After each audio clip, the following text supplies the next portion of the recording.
everybody goes through ups and downs. 8 games early on the road, so, we're still, like I said, searching for our identity, and we're all trying to buy in. So if we continue to buy in and continue to do this together and continue to build our chemistry, I feel that there's going to be great things that come out of this group for sure.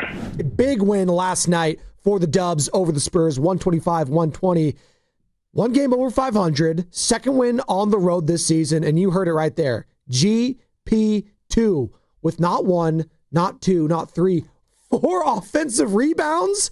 When you got that guy, Victor Wembanyama, on the other side of the court? Are you kidding me? Wemby, by the way, had 6 offensive rebounds in his own right.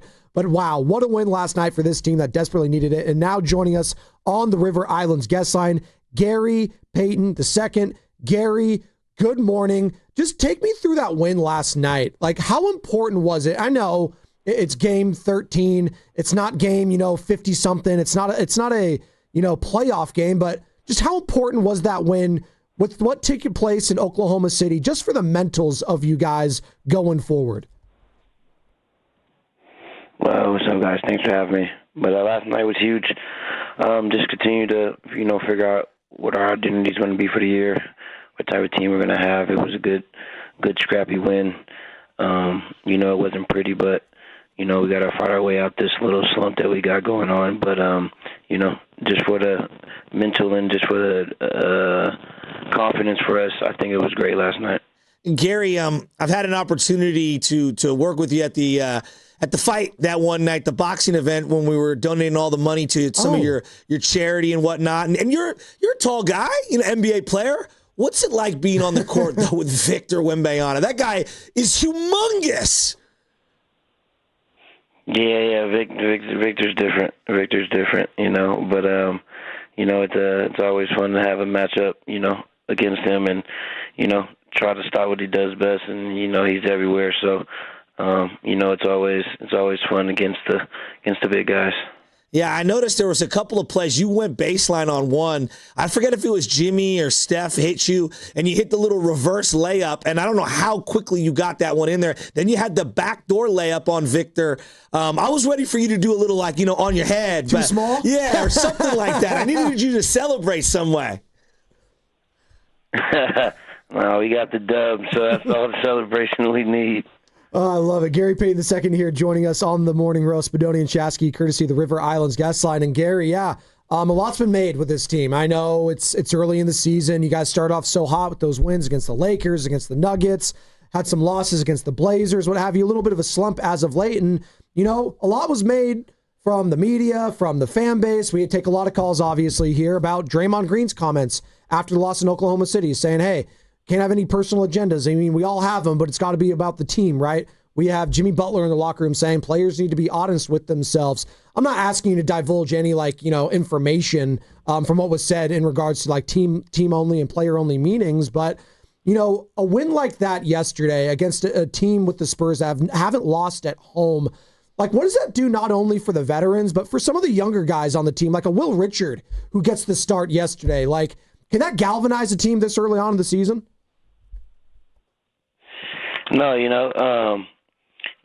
everybody goes through ups and downs. We had an early, 8 games early on the road.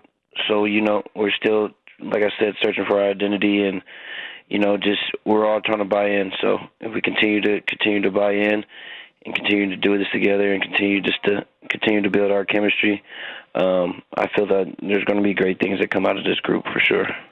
Steve Kerr in the postgame was talking about how you just stay ready. I'm talking about you in particular. You never know what you're going to be asked to do on a given night. Some nights you're in the rotation. Sometimes you're on the outside looking in. But whenever he looks down that bench and he checks you in, you're ready to roll. And you don't complain in between games about playing time. He was really waxing poetically.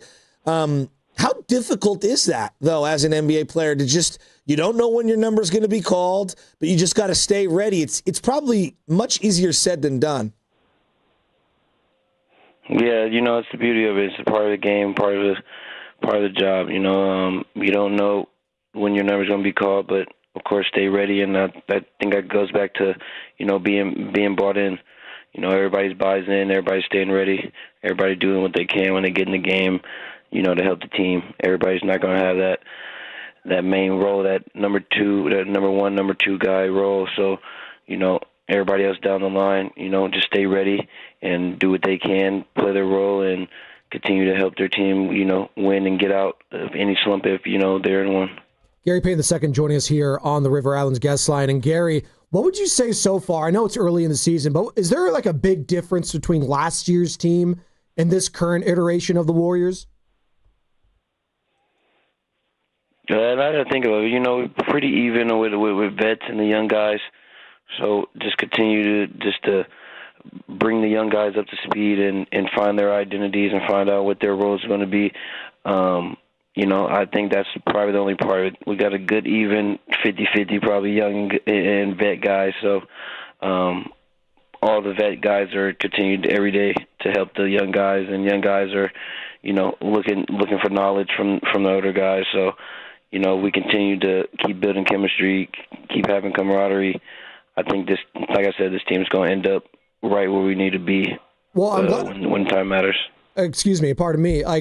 I'm glad you brought that up, because my next question is going to be about the young guys, and this young guy, Will Richard, this rookie, the second-round pick, national champion from Florida. What's been the interactions between you and a guy like him? Have you taken him under your wing?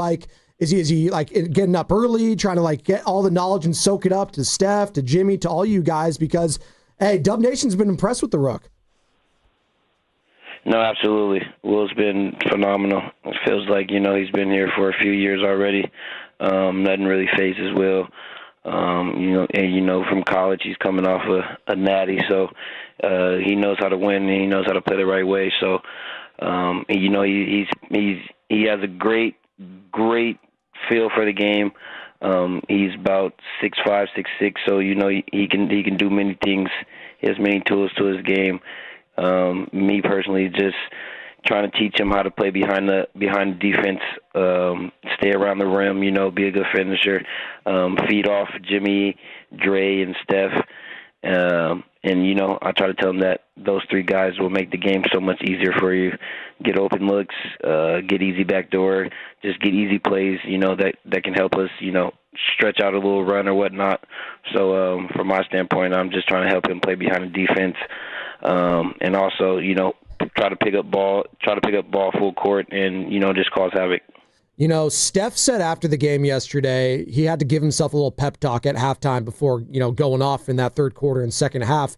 What's it like for you? And I know it doesn't get old when you're in the midst of a Curry flurry, if you will. What does that do for you as a teammate and as a team collectively when you're in the midst of that and clawing back in a game that you desperately needed on a back-to-back?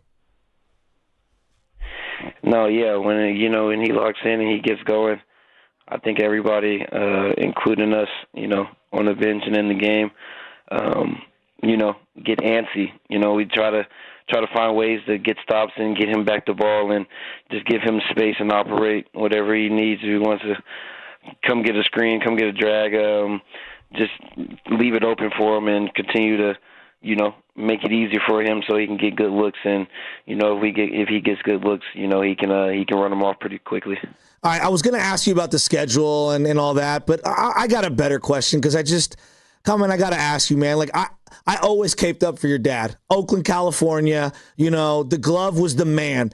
Jordan did him so dirty in that dock. It was so weak. Oh my God. I need, come on, man.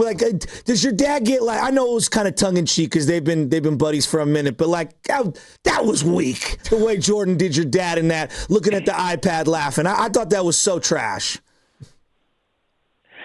Can't. What are you gonna do? He had him. Didn't win the series. I don't know what more can you do? What more can you do? But I'm sure I don't know how Gary felt about it.